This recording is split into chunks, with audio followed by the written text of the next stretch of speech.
Hello friends and welcome back to the Tech Legend channel. So friends, today I will talk about Minisforum UM870 Slim Mini PC with Ryzen 7 8745H APU with affordable pricing. So friends, Minisforum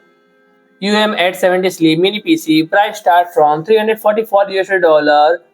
for the barebones version, while the 32 GB memory and 1 TB SSD configuration command at $529. So friends, the specification including 55-watt Ryzen 7 8745H APU rocking 8th generation 4 core and 16 threads, and this APU is basically of Ryzen 7 8845HS but without the AI capabilities made possible by XDNA NPU, and the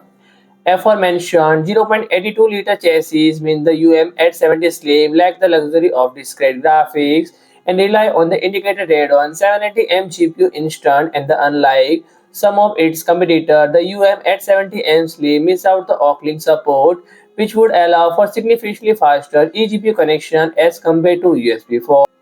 And apart from that, UM870 Slim boasts a generous selection of ports which include RJ45 2.5 gigabit Ethernet port, dual USB 2.0 and dual USB 3.2 Type A, HDMI 2.1, DisplayPort 1.4 audio jack, and single USB 4 port, and the dual SO-DIMM slot can accommodate up to 96 GB of DDR5-5600 MHz memory, and while storage requirements are handled by dual M.2 2280 NVMe SSD slot. So friend, if you like my video, please do like, share and comment, and don't forget to subscribe my channel and press the bell icon.